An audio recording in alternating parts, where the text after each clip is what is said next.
So, Charles Leclerc is set to stay with Ferrari then, until 2029? According to the Italian media, who are usually quite good with these sort of things, Charles Leclerc is on course to stay with the Scuderia after his current contract runs out. What about Carlos Sainz? Surely he's going to be getting a really good extension too, right? Right? Well, that's the sticking point. Nobody's quite sure how long he's going to get in terms of a contract. What are Ferrari doing? Surely this would be a no-brainer, right?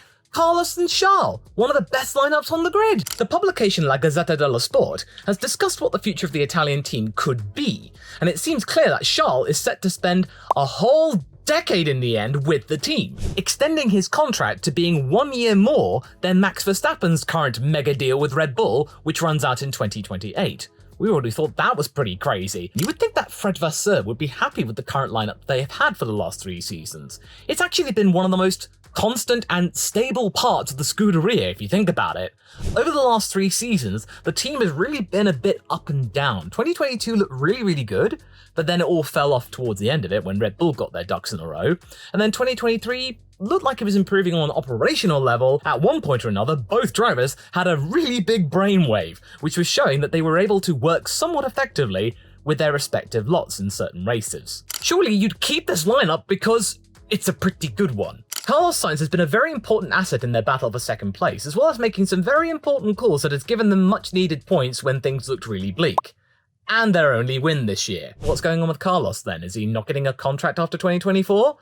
Well, yes, but nobody's quite sure about how long it's going to be. Ferrari are looking like they might keep Carlos on for a little longer, but nowhere near as long as Charles Leclerc. Supposedly, Carlos wants to extend his contract with Ferrari for another 2 years, seeing him out for the 2026 season, which is a fair length given how F1 is changing over the next few years. I personally think it's a great idea, a 2-year extension. It's perfectly reasonable. Carlos can see what Ferrari does in handling the 2026 regulations, and if things look really good, go for another extension. If things don't look so good and Ferrari fall backward and other teams push forward, then he's got an easy exit strategy. He can then get the ball rolling quite a bit earlier and then talk to other teams who did get the regulations right, supposedly.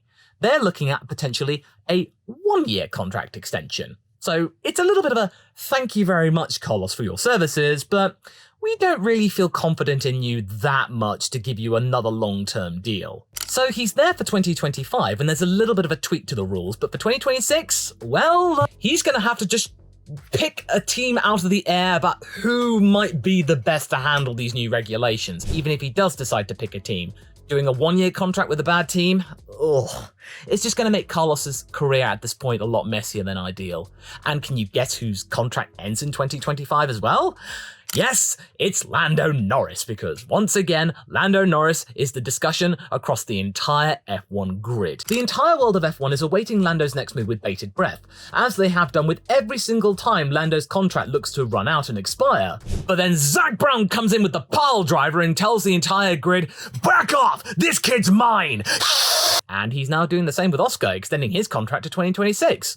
Hey, at least those 2 drivers know that they're wanted at McLaren. But this time around, regarding the future of Lando Norris, he looks like a much more complete driver, and a really good one. 7 podiums in a single season, that is definitely Norris's best season ever, and Ferrari want a piece of that, because he has shown a lot of potential, and Carlos has shown a lot of potential, but they weren't really expecting Carlos to be a number 1 driver. When they hired him back in 2021, they were looking for a really compliant driver who would toe the line, be the number 2, comply with team orders that would help Charles Leclerc, be the one to pick up the pieces, do all that sort of stuff. But it's really not worked out that way, and Carlos ended up giving Ferrari a really big headache. And the thing that will definitely not help Carlos is the fact that Lando Norris is really wanted to shake off the stigma of being the longest serving driver who has never had a win before. But hey, it can never be as bad as Nico Hülkenberg's lot. Poor guy can't even get a podium. And going back to that whole idea about Carlos overperforming,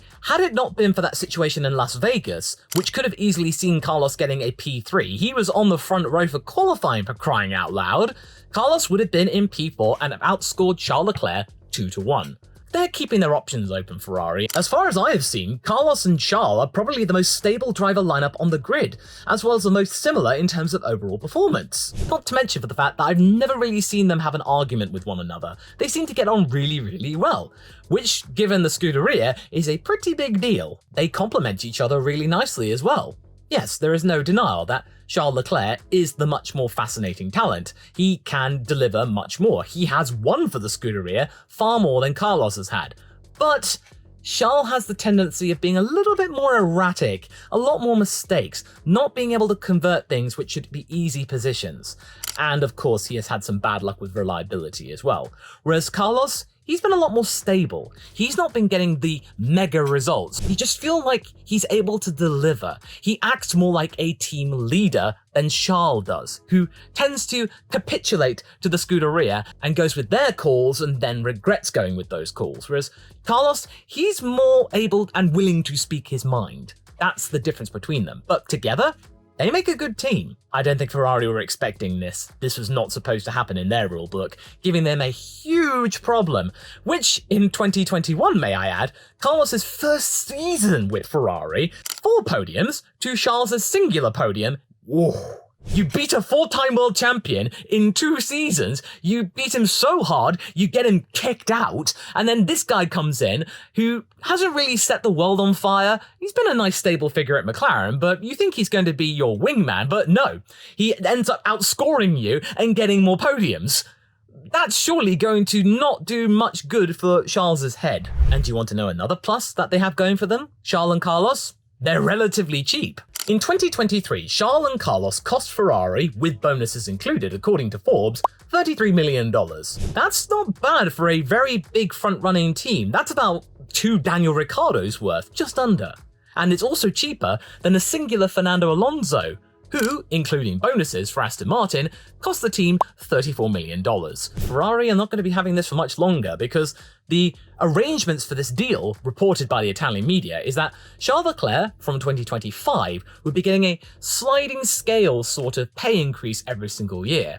It'll start off at $25 million and then get to $50 million by the time the contract runs out, which is actually more expensive than Max Verstappen's base salary of $45 million a year. So Charles Leclerc, he may not be performing or winning titles, but he'll be making bank by the time he's 32 years old. Getting rid of Carlos like this just doesn't make any sense. You need a stable wingman or an associate that's not going to rub up Charles the wrong way, because we've really not seen that. Carlos getting on Charles's wick.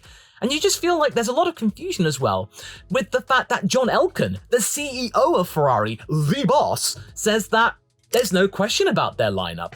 Are they going to be staying for 2024 and beyond? They are certainly going to be staying. And using the word certainly, John Elkann's words, not mine, is a pretty big signifier that they have no problems with their lineup whatsoever, that there is no need to change it, because it's working just fine.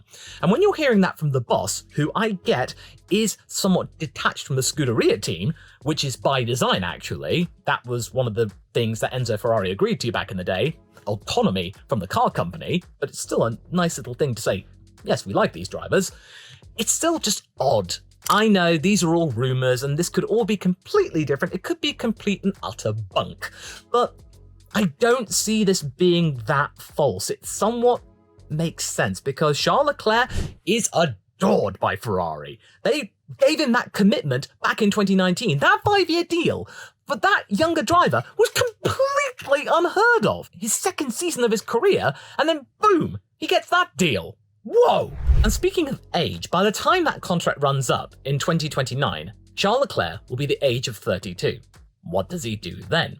Maybe he might get another contract extension, who knows? He'll end up being one of the longest serving drivers in Ferrari's history. And would it be right for him to extend? Given the situation of F1 and how it's evolving, you just feel like it's a really odd choice at this time. And say if he sticks out of loyalty, he's 32, he'll probably have, like Carlos will in 2026, one more team change before you can maybe consider retirement around the age of 35. You might go longer if you're doing really well, but it'll be very, very surprising if he stays at Ferrari even longer. Unless, of course, he does absolutely amazing and he wins multiple world titles, then all of this worry will be completely for naught. Then you could just completely ignore me, everything will be fine. If you're watching this in the year 2026 and Charles Leclerc is the world champion, then all the fool me. So that will be fair enough. On the basis of Carlos Sainz's minimal 1-year extension, surely you'd want to keep your eyes open because, don't forget, there's the likes of Ollie Behrman and other Ferrari Academy drivers. If you lock in one of those seats, then you're having the same problem that Red Bull are having with Max Verstappen and their junior program. The Ferrari Driver Academy will become even less relevant and even less effective. Unless, of course, you want to have a vehicle for Haas, becoming the Ferrari B team. In fact, some of the Haas team are even working out of Maranello. So, yeah, you're just going to have the same Red Bull Max problem. But it'll be Charles and Ferrari. And odd. And the reason why I find this so confusing, and why Charles Leclerc would even take this role and this length of a contract extension, is that 2025 is deliberately a very interesting time because 2/3 of the grid next year have contracts that are about to run out. And that's by design, because all the drivers are keeping their options open to try and figure out who's got the best edge when it comes to 2026 and this rule change. Heck, the 2025 rule tweaks, that could play a part in which teams drivers go to.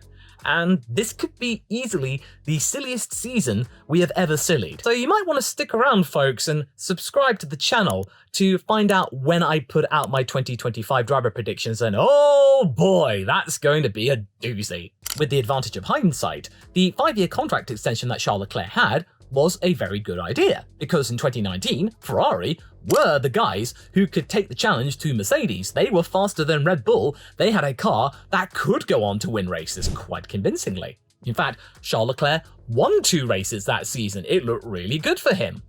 But then they had their finagling with the FIA in Formula 1, where they had that oil thing with the fuel flow, and then 2020, it was one of their worst seasons, in fact, their worst season in 4 decades. And then Charles Leclerc had to wait a whole 2 years before they had a car that could convincingly win races again. And it only did that for the first half of the season before they fell off a cliff and Red Bull got their act together with a lighter car. So you feel like Charles Leclerc has had to wait a long time to have a competitive car, but that first half of 2022, boy, that was fun. But to sign right now, when these rule changes are looking so comprehensive, and Ferrari haven't exactly been setting the world alight, it's nowhere near as euphoric as it was in 2019, when Charles Leclerc would have just gone, yes, sign me up, only with a monegasque accent, with the option, agreed by mutual consent, of another 3 years. So you can easily find out what happens in 2026, and then Charles can go, right, I'm going to stay. And then Ferrari will go, yes, we do want you to stay. And also Ferrari will be under pressure to perform and make sure their car is really, really good. And that motivation could make the world a difference. But this entire situation as to why Charles looks like a nervous wreck every time he goes out in the Ferrari car, and why he laments himself as being the unluckiest driver in Formula 1, this is just another symptom of the class of 2018 and 19, that batch of rookies. Him, George Russell, Lando Norris. Alex Albon, he kind of had a similar thing, and a more roundabout way to becoming the bastion of his team, Williams, but thankfully now he's on an even keel. There's far less pressure for him, he's got that sorted. But the likes of George, Lando and Charles, they're the leaders of their teams, and they're not coping quite as well as we all hoped with their respective teams. For Charles though, it's the absolute worst. He became the anchor to Ferrari, the oldest team on the grid, pushing out Sebastian Vettel. That is huge, and probably a big weight for that young man's shoulders. And he has been struggling a lot ever since then. Yes, he's been able to put in some good results, but you can never forget that pole to win conversion and how bad it is. Yes, of course, there have been moments of bad luck beyond his control, but he has had races where it was his to lose, and more often than not, he lost it. Yes, of course, you got to include Max Verstappen and that blisteringly fast combination he has with the RB19. That has vastly skewed that stat in the favour of the Dutch driver, but the fact is, it is there. I just feel the enormity of Charles's responsibility that he gives himself, the pressure that he puts on himself, and he's just not coping really well at that team. Carlos, say if they decide Ferrari, nah, we don't want to keep you after 2025, well, where will Carlos go? Well, a very cute idea would be, is that Zach organises a driver swap. Lando for Carlos. Carlos goes back to McLaren and finishes out his career with another long-term contract, because Carlos and McLaren, they left on pretty good terms, and McLaren was the first team that put faith in Carlos in a multi-year deal outside of the Red Bull Junior program, and that will be something that Carlos carries with him for the rest of his career, that level of gratitude. And also, if McLaren turn out to have gotten the rules right as well, that would be a no-brainer for Carlos, that, okay, didn't work out at Ferrari, they didn't want me for the long term, I'll just go back to the team that does want me. Carlos and Oscar, very nice, because you can't spell Carlos without Oscar. In fact, you really can't, because the same letters are there, except for an L, which hopefully Carlos Sainz won't take with this decision. I know, it was Carlos that jumped from McLaren, but come on, it was a Ferrari deal. Any driver would jump at the opportunity for driving Ferrari, and Zach would understand that, but I think he'd be quite happy to get him back, especially after the whole situation with Daniel Ricciardo didn't work out well. It was a bit of a mismatch, though. A $20 million mismatch, almost. I'm not that worried about Carlos's future, but it's still not fair that he's being played around like this and he's not getting a secure deal. But for Charles, I really hope that this is not true, this 5-year extension, another 5-year extension, because Ferrari aren't as rosy as they were back in 2019. There's still a level of uncertainty about whether or not Fred's plan will actually work. Red Bull might get it blisteringly good again, McLaren might be on it, Mercedes might have gotten their act together as well, other teams might be there too, and Ferrari might be just left for dust. I really hope he agrees the 2+3 option. But one driver whose future I'm completely not worried about at all, in fact I'm quite excited for, is the likes of the Japanese driver Juju Noda. If you're intrigued about the hype surrounding her and her Super Formula deal, you might want to go and look at this video next because it makes for interesting viewing.